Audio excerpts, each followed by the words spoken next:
Fala, protagonistas! Aqui é Elton Derete, sejam bem-vindos a mais um episódio do Protagonismo Esporte Clube, o seu podcast que a gente fala de carreira, de negócio, de empreendedorismo.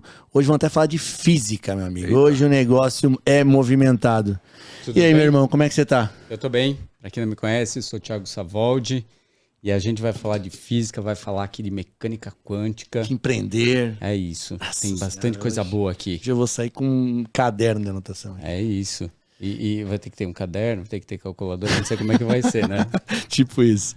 Quem tá conosco? Conta aí. Tá conosco um cara que é formado em física, tem mestrado em mecânica quântica e experiência empresarial nas áreas de transporte, educação e varejo. E é aqui que eu quero descobrir como é que essas coisas conversam, viu? Verdade. Tem um Hoje- varejo e um transporte aqui, né? É isso. E hoje ele vamos é entender.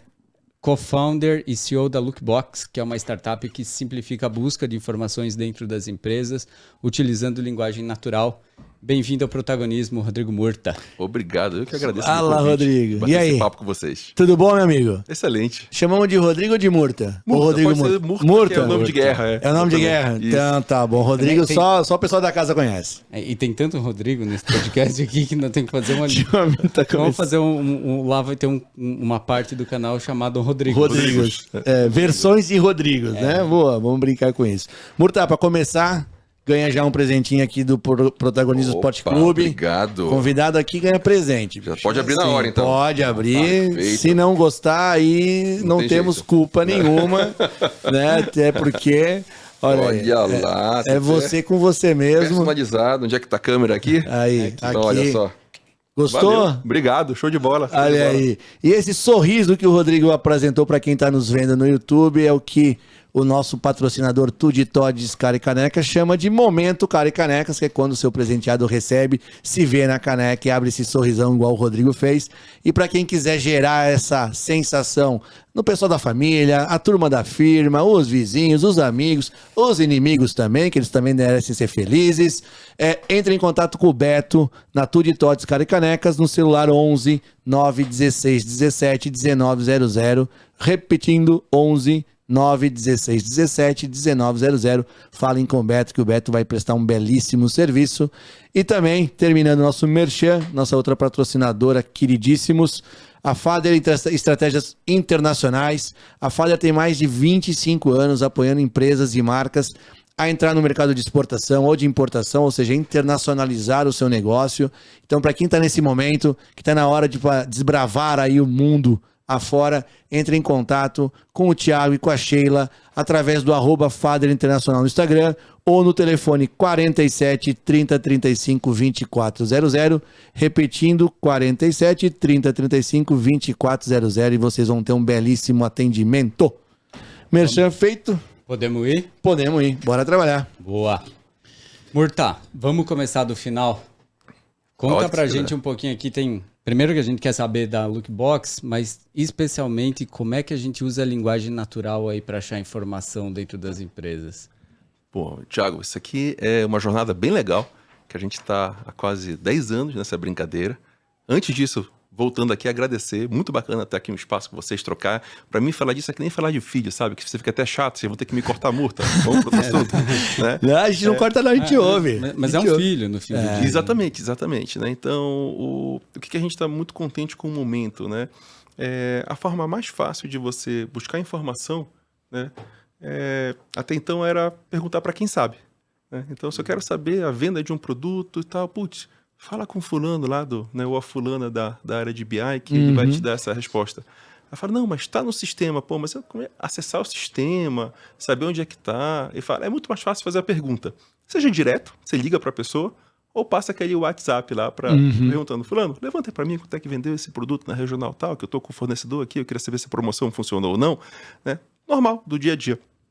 E o que a gente está usando é a linguagem natural, né? Só que o ser humano com o ser humano aqui, fazendo essa interface. Justo. O que a gente percebeu lá atrás era que o mundo ia evoluir para um ponto onde eu poderia falar com a máquina e fazer essa pergunta diretamente para a máquina, né? Eu quero saber, para o meu BI, perguntar para ele quanto vendeu desse produto na semana passada na empresa X, na minha filial, qualquer informação da empresa. E a máquina responderia direto essa informação.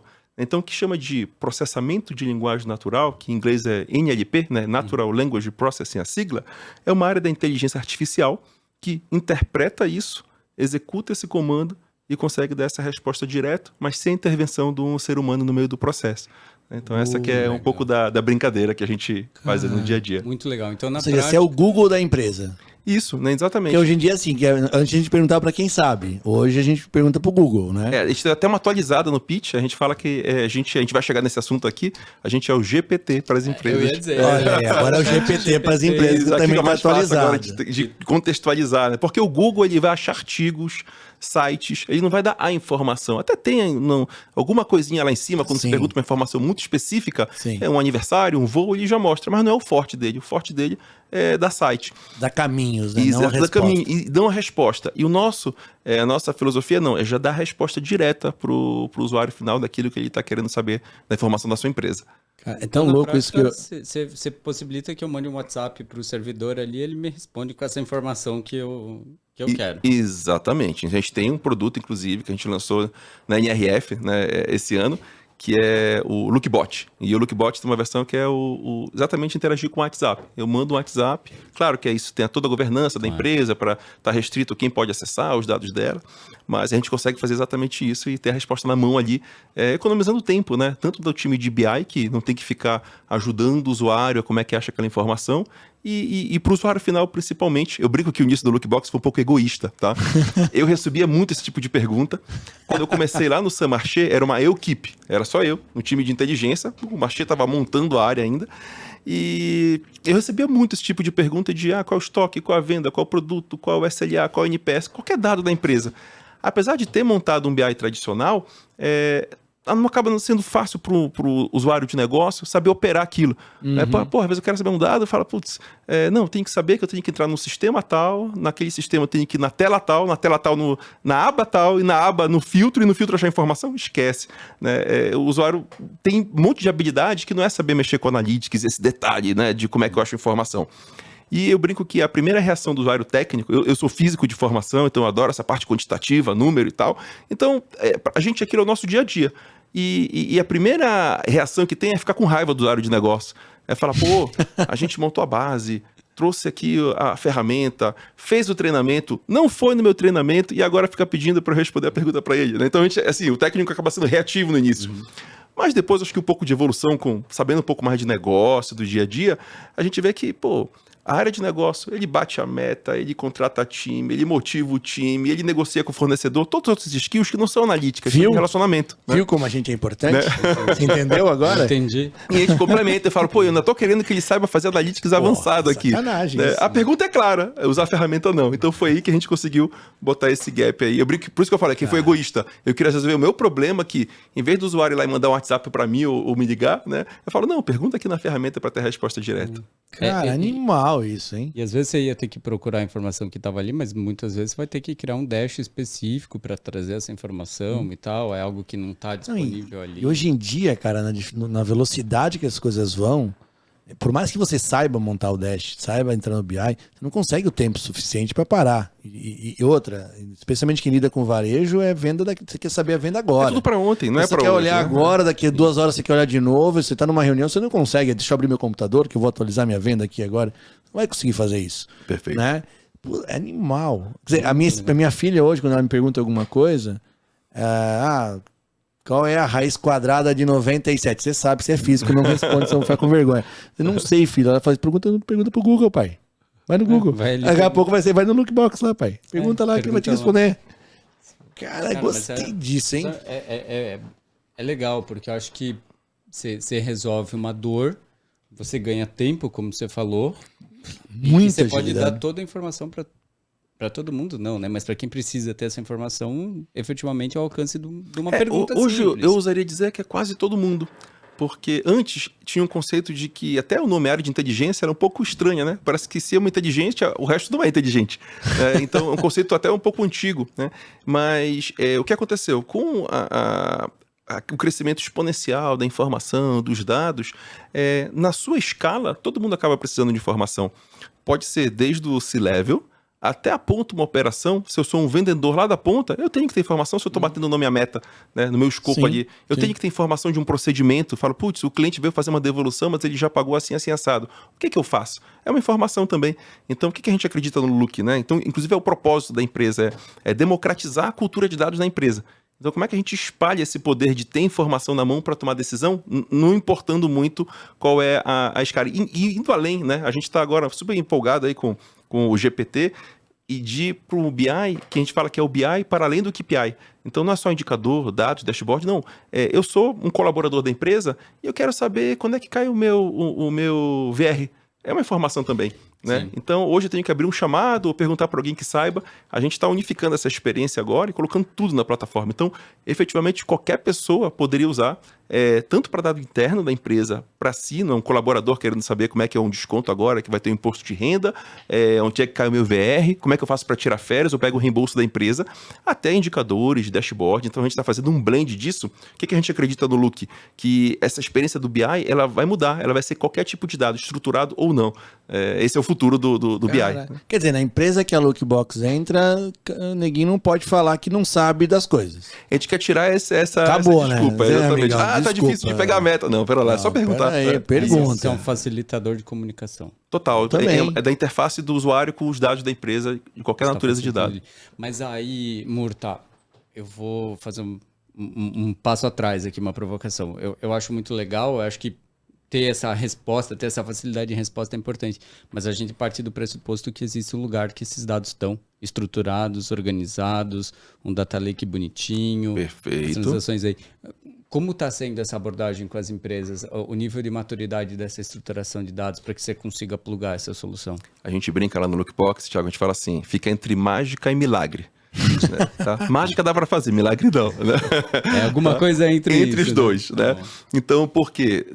Se eu não tenho uma base de dados com os dados da empresa minimamente estruturados, não tem BI que vai dar a solução nisso. Né? Então, tem um trabalho antes. O que a gente evoluiu bastante no Look, a gente aprendeu as duras penas, inclusive. A gente chegava em muita empresa que falava, pô, tenho aqui uma integração com o sistema A, B e C, dá para plugar? Aí perguntava, você tem um lake? Não. Ah, então quando tiver, fala comigo. Então eu parava ali. Tem um monte de gente que tá ouvindo a gente, vendo, que não sabe o que é um lake. Alguém pode explicar? Porque legal. Senão vocês ficam nesse papo. Me ajuda, aí, exatamente. Me ajuda aqui. Aí não vai ficar... É um engenheiro, né? Não, eu sou matemático. Eita, matemática e físico aqui. Matemática e físico, eu vou sentar ali, com a voz da consciência ali, e vou ficar assistindo, né? Então só você que tá de fora. Ela é o quê? Ela é engenheira. Tá, tchau, tô indo embora então.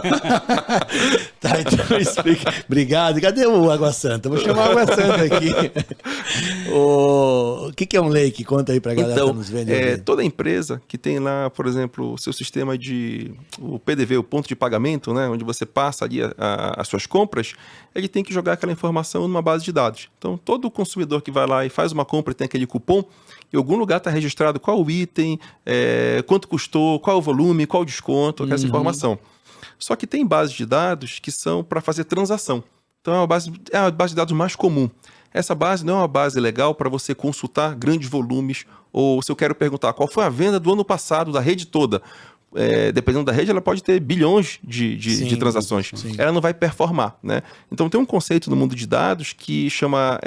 seria até mais preciso o Data Warehouse, que é um armazém de dados. DW. Exatamente, o DW, né? Então, é uma base, são tipos de base onde você consegue amassar esses dados, colocar de uma forma que ele consegue ser fácil de ser consultado.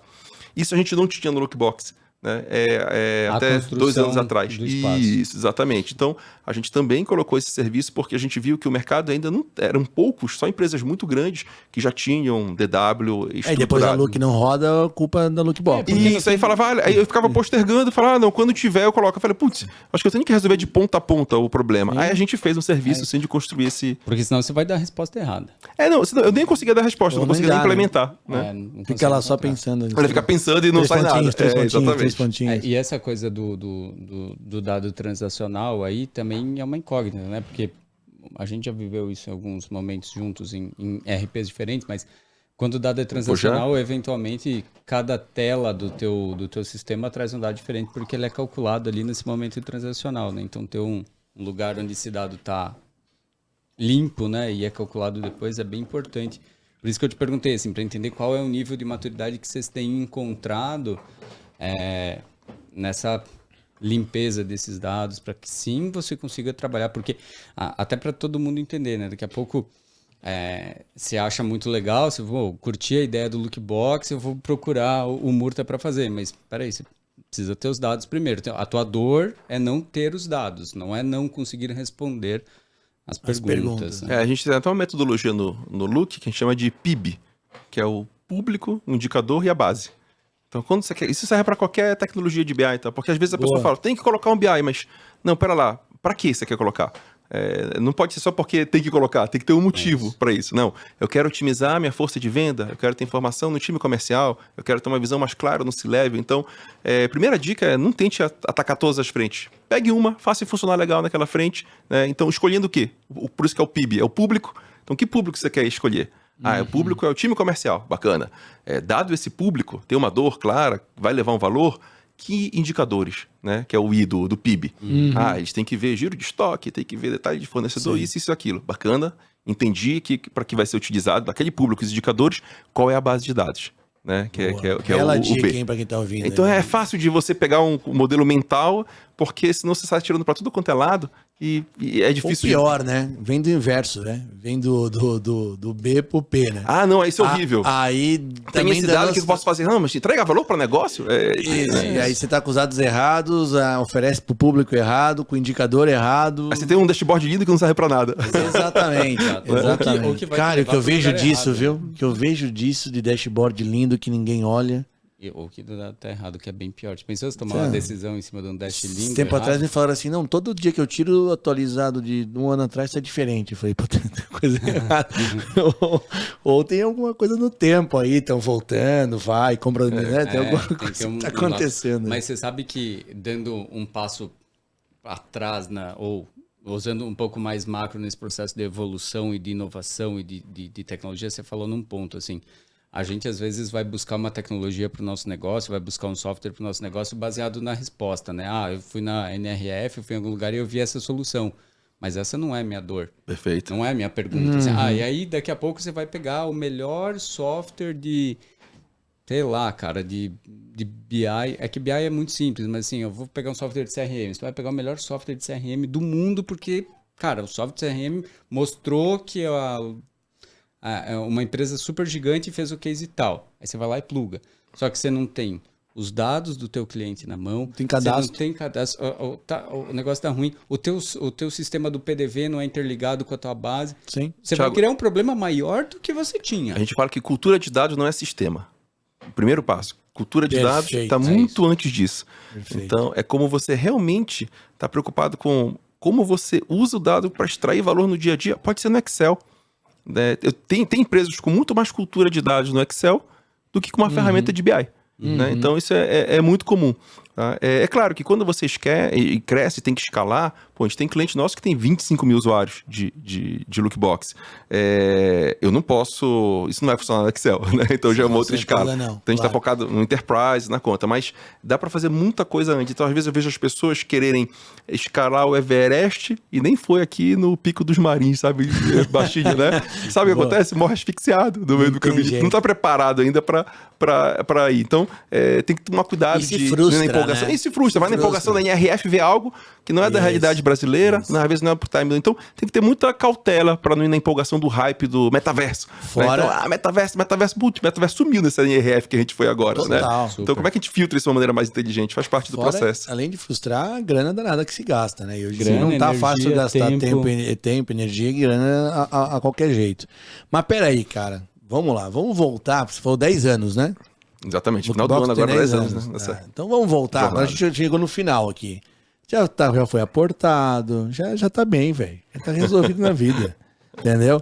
Agora, 10 anos atrás, eu queria começar a explorar um pouquinho, porque tem gente que tá numa fase, talvez com essa ideia de startup hoje, certo. Né? Por mais que deu também uma sentada assim, no mercado de startup, mas tem muita gente com seu negócio novo agora, iniciando, seja uma startup, um negócio que seja, e talvez temos dicas boas do que o Murta exercitou lá atrás no começo, né? Boa. Primeira pergunta que eu ia te fazer é, pô, você estava na Saint-Marché. No Saint-Marché, exatamente. Tocando a área de inteligência que era você e você.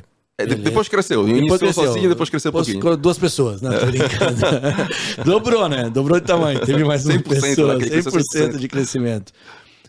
Em que momento, cara, que você disse, caraca, se eu pensar na Lookbox, esse negócio de fazer a pergunta, sei lá, você foi no Google e disse, pô, esse negócio me responde, por que não me responde os dados também? Como é que nasceu essa ideia? Como é que você fez nascer essa ideia? Qual foi o clique que te veio, cara? Eu gosto muito do livro do Peter Thiel, chama de 0 a 1. Né? E ele fala assim, qual é a verdade fundamental, filosófica, eu poderia dizer, que a sua empresa descobriu, pelo menos na sua concepção, que você acha que o mundo não acordou para ela ainda. Então, há 10 anos, né, eu acho que tinha uma coisa muito clara que era assim, caramba, a informação toda do mundo, eu consigo ter muito rápido aqui na minha mão. Se eu quiser comprar uma passagem, se eu quiser saber a informação de uma vacina, se eu quiser saber informação de um produto, de um serviço, cara, eu vou no Google, eu acho isso em milissegundos, não demora nem um segundo quando eu falar, eu coloco e pum, aparece o dado. Tá? E por que numa empresa onde o volume de dados é muito menor comparado com o Google, não importa, pode ser a maior empresa do mundo, é muito menor comparado com o Google, é tão sofrido de eu achar a informação para eu tomar decisão no dia a dia. Então, no início, a filosofia era muito simples. Fala, não, tem que ter uma maneira mais fácil de fazer isso acontecer. Eu estava numa viagem, num congresso de física, um programa de física, na verdade, nos Estados Unidos. E voltando nessa viagem, eu conheci um professor de astronomia que tinha um desafio que era como é que ele corrigia as provas dos alunos, né, que era um professor de astronomia, então os alunos mandavam imagem de foto astronômica para ele passava o algoritmo lá e devolvia para o aluno. Só que ele tinha que fazer 1 a 1 no computador dele isso daí. Aí ele falou, Murta, será que tem uma maneira mais simples de resolver isso? Mas não quero fazer um site, eu não quero fazer uma coisa complicada.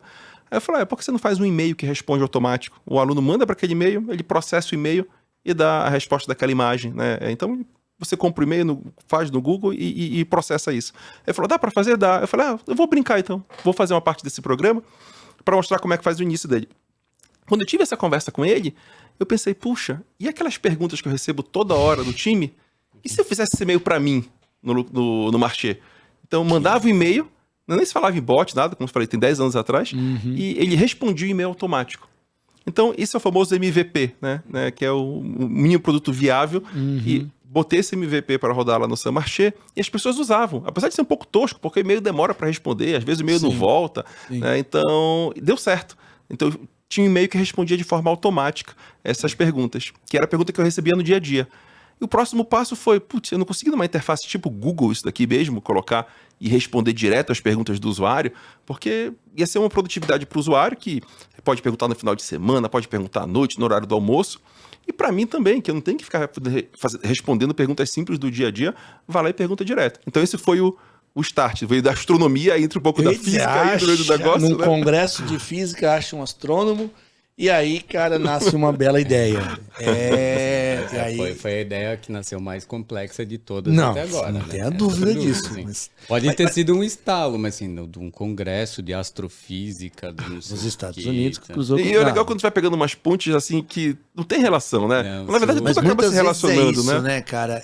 E aí, trazendo para um pouco o que a gente fala aqui, talvez, eu não sei, vou te perguntar depois, se você já tinha essa vontade de empreender, se você já se imaginava antes desse congresso um dono de startup ou não. Certo. Mas se já se imaginava, se tinha algo por isso, você também estava buscando, aquela coisa, eu tenho um objetivo, eu tenho um propósito. Quando tem um propósito, não é o universo que te ajuda, você começa a casar as coisas. Daqui a pouco você vai conhecer um cara de astronomia que te deu um desafio, você resolveu e disse, puta, mas isso é o meu desafio, esse é o meu objetivo, né?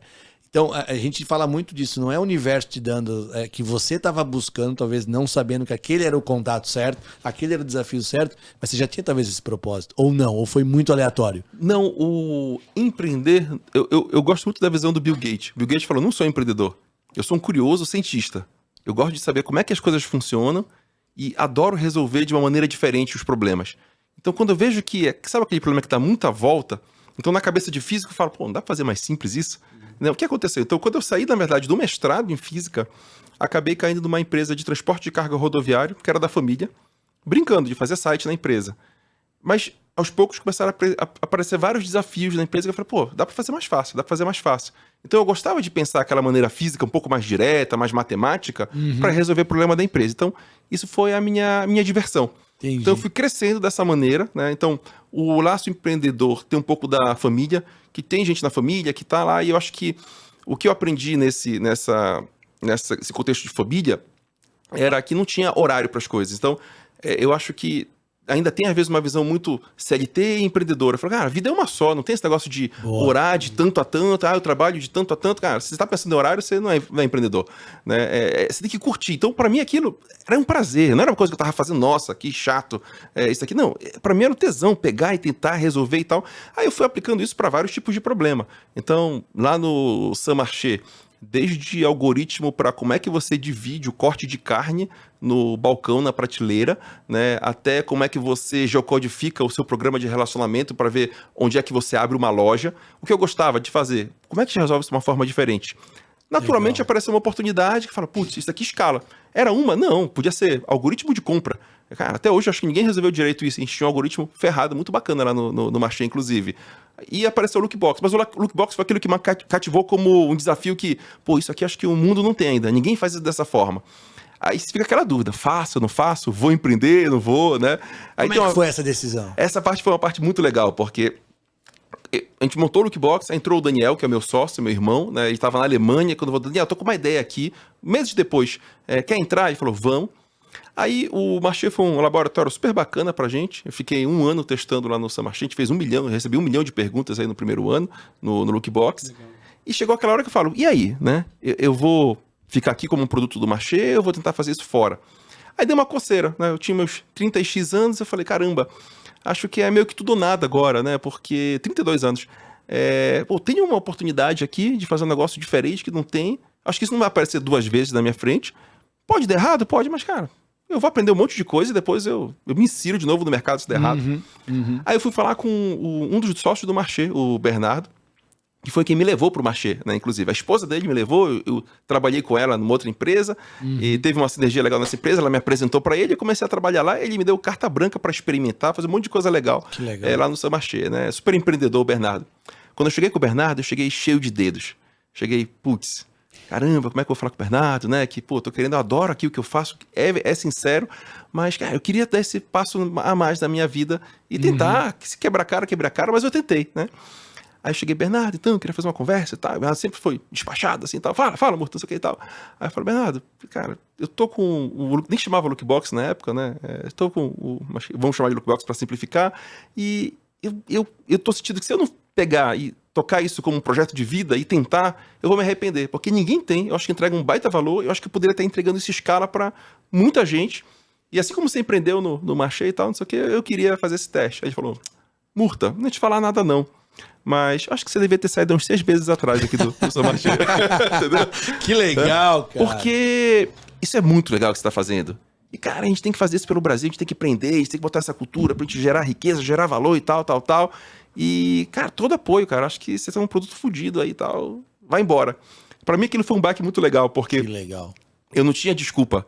Então, na época eu era casado, né? Então, eu não podia chegar lá e falar, então, veja bem, Bernardo disse que ia virar diretor para eu pensar bem, empreender é difícil, para analisar e tal. Não, ele me deu um empurrão que se eu não fosse eu era frouxo agora, né? Não dava nem mais para voltar. Não dava para voltar mais. Eu falei, não, eu pensei em casa, pô, você não queria fazer um negócio, te deu o maior apoio, você não foi, né? Você tá aqui ainda, eu já falei 6 meses atrasado, você tá aqui ainda. Exatamente, né? Então foi eu gosto de contar essa história de reconhecimento aí, se o Bernardo estiver ouvindo. Grande abraço, Bernardo. Acho que foi um empurrão muito legal. Assim, tá convidado, né? Se quiser vir aqui no podcast, fazer uma cariação, a gente tá aqui para receber. Ele conta a história do Marché. Do outro lado dele, do outro lado dele, como é que foi a brincadeira. Certo. Muito bom, cara, que legal. E aí ele falou, tá atrasado, já devia ter saído há 6 meses. E aí? Aí foi, assim, legal. Eu tinha um pouco de dinheiro guardado, pé de meia mesmo, né? Nada demais. A gente pegou na família, né? O famoso Family, Friends and Fools, né? Pegamos R$200 mil na época. Certo? E tava inaugurando o Cubo, que é o espaço de coworking do Itaú e tal, que foi uma referência, foi o primeiro dessa natureza, isso lá em finalzinho de 2015, né? Conhecemos o Cubo e conseguimos um espaço no Cubo para poder operar o Lookbox. Feito isso, saí, pedi as contas do Marché e a gente tinha R$200 mil para poder fazer o Lookbox rodar no Cubo e fazer o teste. Pagava, sei lá, acho que R$2 mil para o cubo de espaço, né? E mais R$15 mil para um programador sênior que a gente precisava pegar a plataforma e colocar num formato novo, que ela estava muito viciada no que tinha no Marché, tinha que fazer um monte de trabalho de tecnologia. A minha capacidade de programação é muito específica numa linguagem que ninguém programa, chamada matemática, então a gente precisava colocar numa linguagem mais de mercado. Só que perceba, somar 15 mil com 2 mil é 17. Uma linguagem de programação chamada matemática? Matemática com TH, isso. É que físico e matemáticos usam, né? Ah, entendi. Essa eu não sabia. Eu não Obrigado. cheguei ali. Com certeza a voz da consciência engenheira sabia, mas a gente não sabia. Ah, sim. Todo o pessoal usa o Wolfram Alpha aí para resolver a equação, quem faz engenharia, que é o matemática por detrás, né? Mas aí que voltou. O que tinha? R$200 mil. Mas perceba, eu já tinha um custo lá, só de programador e cubo, de 17. Você tinha 10 meses de vida. Exatamente. Tipo isso. O que aconteceu? Passou 10 meses de vida. O programador, Rodrigo Mastropietro, você reconheceu o Rodrigo também, super parceiro, falou, gente, eu já passei o que vocês... O Daniel absorveu como uma esponja. O Daniel é CTO do Lookbox. O Daniel é teu irmão Meu mesmo. irmão sócio, exatamente. Irmão, não é irmão de vida, irmão de mãe mesmo. Exatamente. Né? Absorveu esse programador. O programador falou, gente, eu tô saindo porque vocês vão quebrar. Vocês não têm dinheiro para continuar a me pagar o salário. E eu tô recebendo proposta, tá? Ele é um cara muito bom. Então, cara, legal, mas eu acho que vocês vão precisar desse caixa aí para poder ter esse fôlego, né? E a gente ficou só fazendo uma POC ali, outra aqui, cobrando algumas POCs para tentar sobreviver. E a gente recebeu uma visita do CIO da Via Varejo, lá no Cubo. Mas pera, tava em 10 meses já? Já tava muito próximo. Eu tava ali 8 meses, 9 meses. Acabando já, aí pediu as contas e isso segurou mais um tempo. O dinheiro, porque pediu a conta, os 15k já saiu da conta. Mas também vocês não estavam tirando nada. Aí eu pedi o carro, né? Não, tirar quem tira nada. Não, mas é legal a gente explorar isso, porque a vida é assim, né, cara, quando o cara vai empreender. Porque olhar hoje, Murta, 10 anos, você tem uma cacetada de clientes, só um cliente de 25 mil usuários. Ah, tá fácil, foi fácil. Calma aí, vamos entender, cara. 8 meses, ou 7 meses, 8 meses, construindo, ralando, batendo em porta, tomando portada na cara. Não, foi, né? Foi o programador disse, estou indo que vocês vão quebrar se eu ficar mais um mês e meio, não tem conta pra pagar, exatamente, foi super brother nosso, a gente não tinha nem aquela, assim, uma lista de falar, não vai dar não, ele mesmo que ficou constrangido, falou, cara, tô torrando todo o caixa de vocês aqui. O que aconteceu? A gente passou esse um ano, aí eu vendi carro, vendi alguma coisa para poder segurar um pouco mais as contas, a gente fez uma prova de conceito com a Via Varejo, foi o primeiro cliente grande, né, depois do Marché, que o Marché ficou numa condição especial, então não era um gerador de caixa pra gente naquela época, né? Era mais uma visibilidade. Total, exatamente. E foi incrível pra gente ter o case do Marché até hoje, né? Opera super bem. O que aconteceu? A gente conseguiu, a duras penas, fazer um teste na Via Varejo. Apanhamos um monte para conseguir botar para rodar, porque era a primeira vez que a gente rodava numa corporação grande, mais de 1000 unidades ali com o Lookbox. Quando a gente conseguiu botar o Lookbox para funcionar, o CIO da época, que levou a gente, ele saiu da companhia. Aí a gente ficou, caraca, o dinheiro acabando, ia dar certo. Na Via Varejo, o CIO saiu. Uma secretária me ligou, né, uma voz do além, né, e falou assim, Murta, eu peguei seu contato aqui porque eu tinha uma reunião do CIO com o VP de operações para mostrar o que vocês estavam fazendo. Eu estava acompanhando um pouco do projeto e tal, mas como o CIO saiu, ficou sem interlocutor. Eu cancelo essa reunião? Como é que você quer fazer? Eu falei, pelo amor de Deus, deixa eu ir.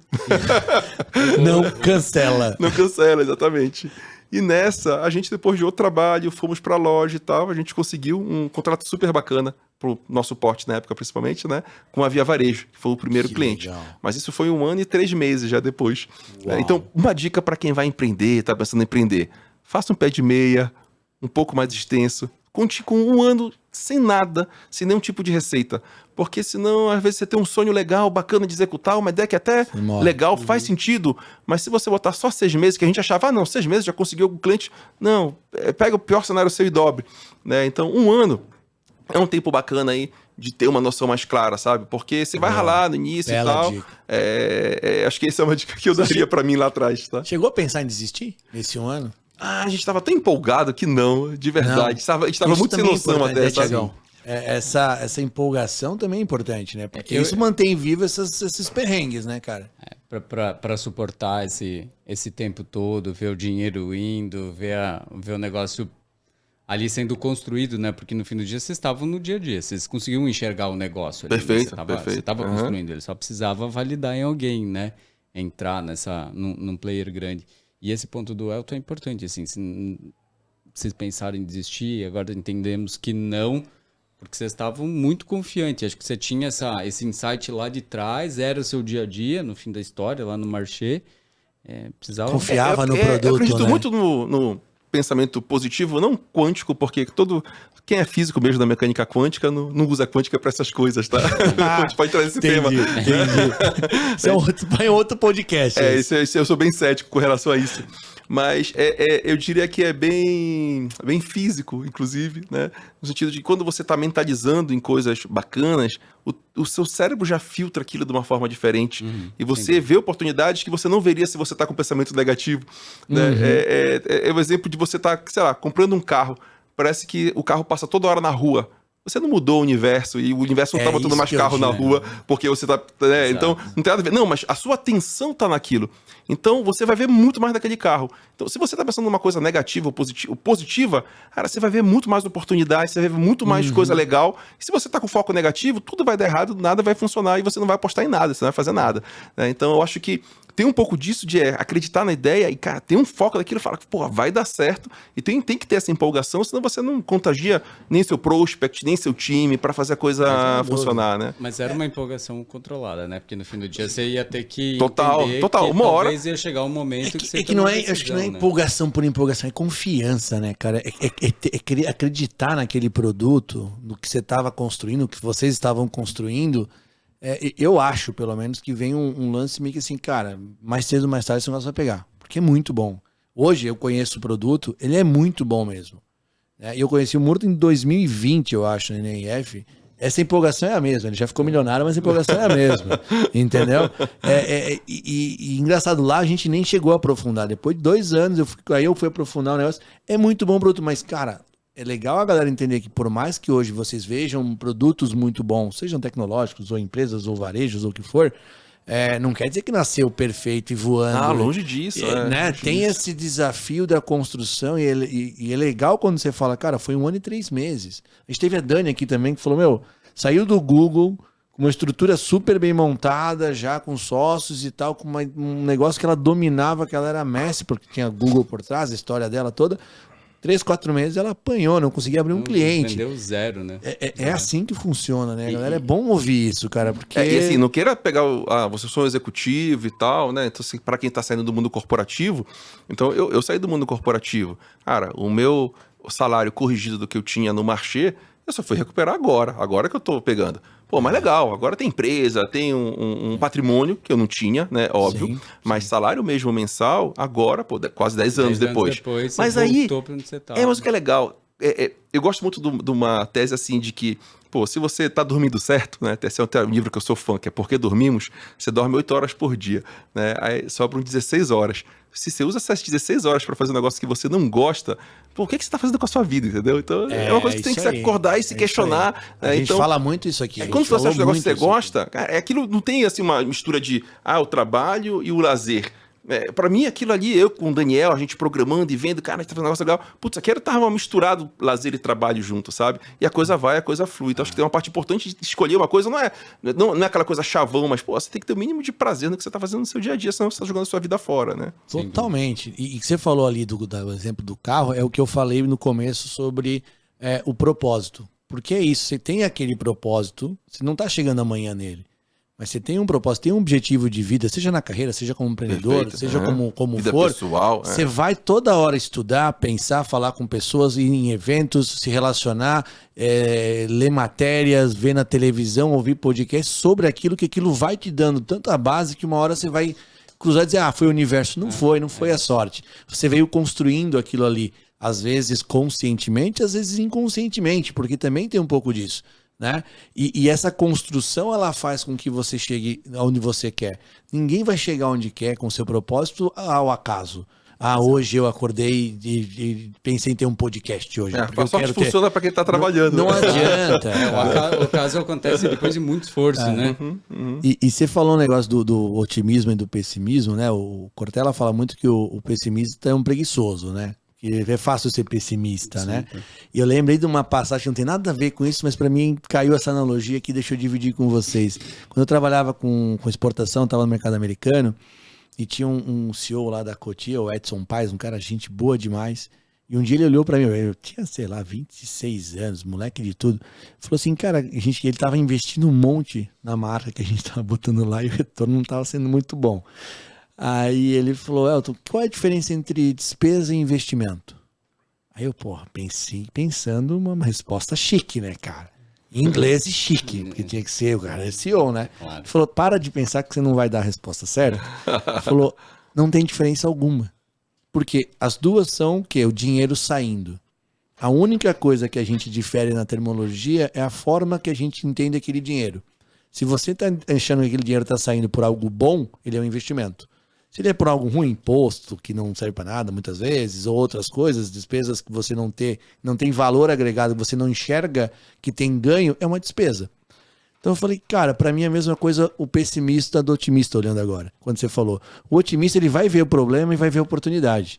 O pessimista sempre vai ver o problema, jogando para baixo e achando mais problema ainda, e empilhando problema em cima de problema. Então, é legal essa tua tradução aqui pra gente, porque empreender, seja quem já está empreendendo, teve uma frase também aqui do Cássio, né, que o negócio, como é que ele falou? O negócio te faz perguntas e não adianta você fingir que você não está ouvindo. Exato. O teu negócio não vai deixar quieto, você vai ter que responder. Então o negócio não te perdoa muito no sentido de não te dar tempo, você precisa responder, seja qual for o problema, e na carreira é a mesma coisa. Né? Você trouxe uma fala mais cedo que foi muito legal, do tipo, que para o empreendedor não dá para pensar que são 8 horas por dia, mas para a carreira também não dá para pensar. Quem está no executivo, talvez não está na empresa 16 horas por dia, mas se você largar... Tá lá. O seu cérebro está lá. Se você quer ser um executivo de sucesso... Não tem jeito. São só caminhos diferentes, mas não tem nada mais... Então, você pega o executivo que cresceu e tal, ele também está pensando ali na empresa muito mais do que aquele horário, para saber, como é que eu posso fazer, como é que eu posso entregar valor, como é que eu posso resolver esse problema, né? E é assim que você cresce, na verdade, em qualquer profissão. É porque eu acho que até pegando a sua vida, a sua história como exemplo, você tem o seu propósito, né? Você tem uma forma de enxergar. O seu cérebro está trabalhando em cima disso. Ele tem um modus operandi. Então, assim, sou executivo, eu estou fora do meu horário de trabalho, mas o mindset, os problemas que eu tenho que resolver, as coisas que eu gostaria de fazer, o meu propósito, ele está girando aqui. Sim. E, de repente, eu enxergo um jogo de futebol, alguma coisa que encaixa nesse circuito aqui, e vai me dar um insight para eu resolver um problema meu. Então, se você está vivendo aquilo com propósito, está fazendo o que você se determinou a fazer e é protagonista daquilo que você faz, total. Cara, você está o tempo inteiro ligado em alguma coisa. Você não precisa estar trabalhando naquilo. Né? E às vezes você faz essa escolha, né? Você falou, cara, eu fico horas lá e tá tudo bem. E eu conheço um cara que até tá na lista para vir aqui, que, cara, eu vejo ele de domingo a domingo do escritório.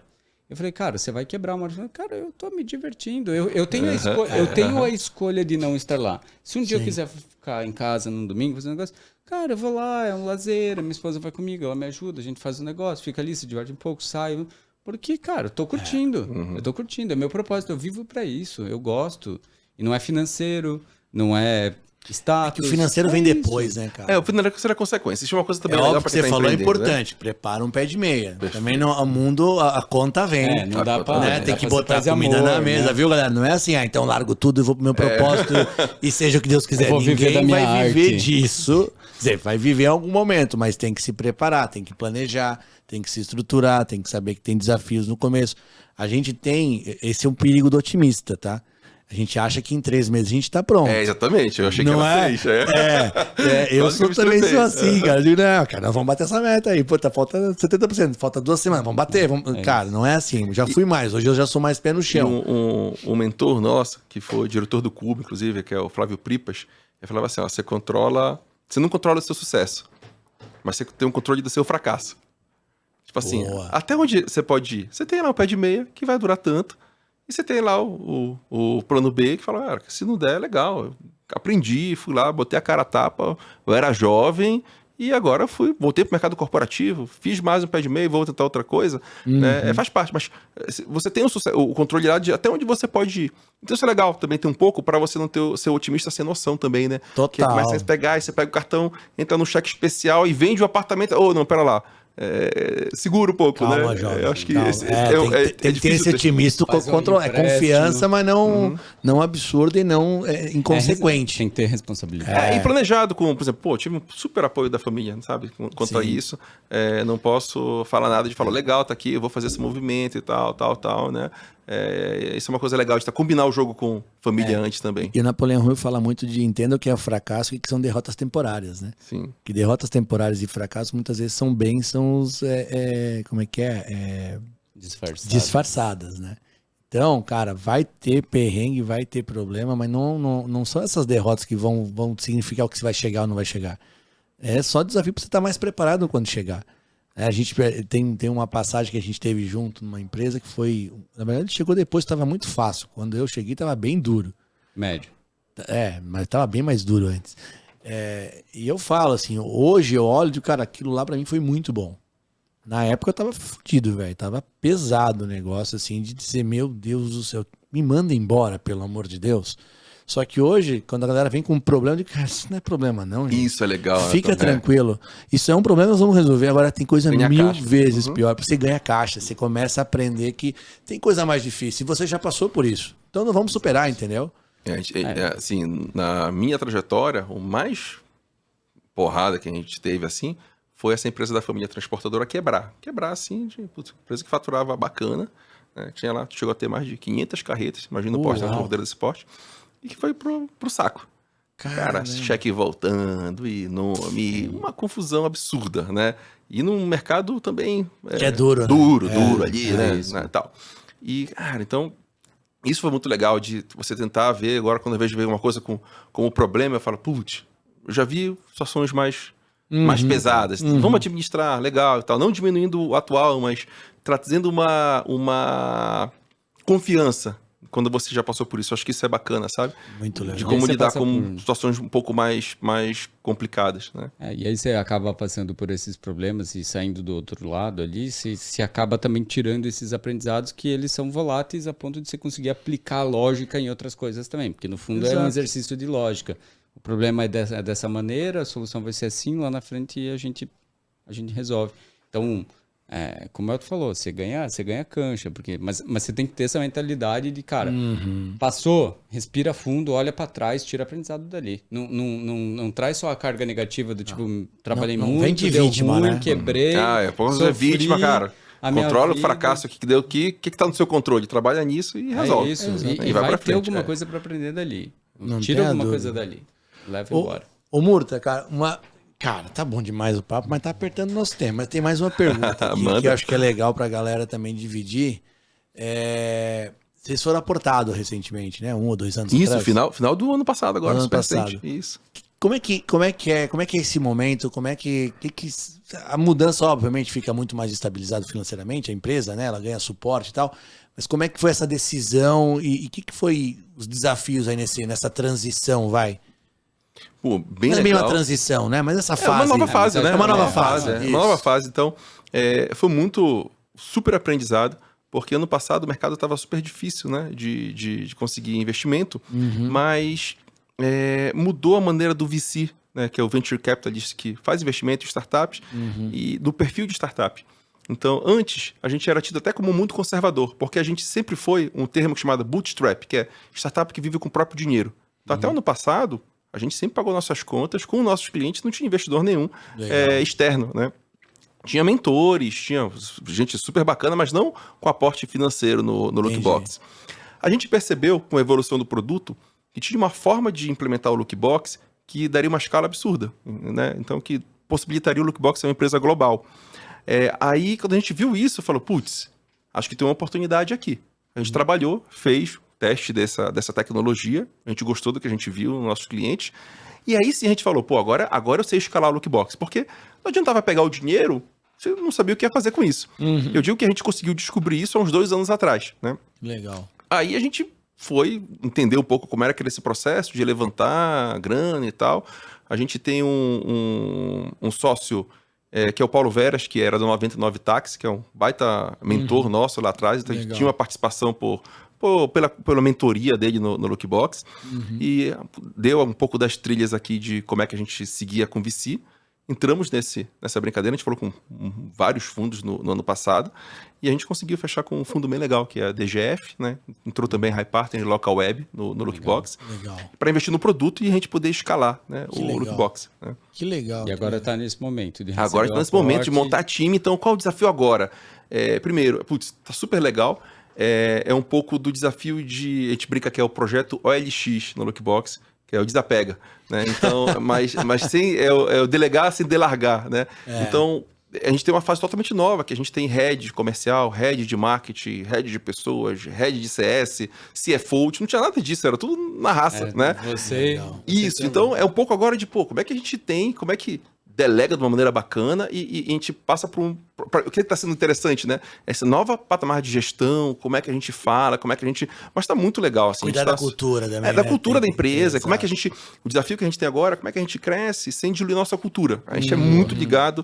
O que faz... Bem importante. O Veras tem uma frase muito legal que ele fala, um CNPJ é um conjunto de CPFs.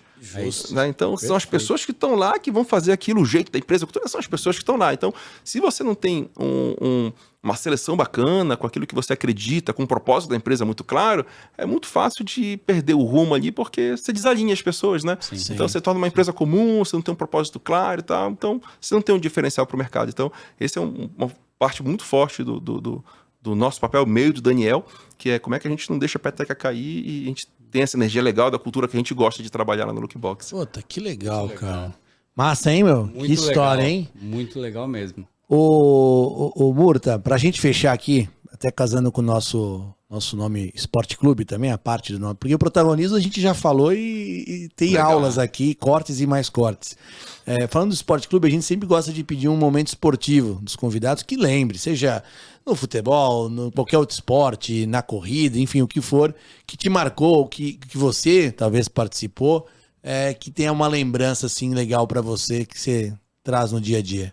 Putz, eu gosto muito, Thiago, de correr. Foi uma coisa que eu descobri assim, que é o momento que você extravasa, correr meio corrida de rua. Né? Então, acho que quando completei a São Silvestre, primeira vez que eu fiz a prova, né?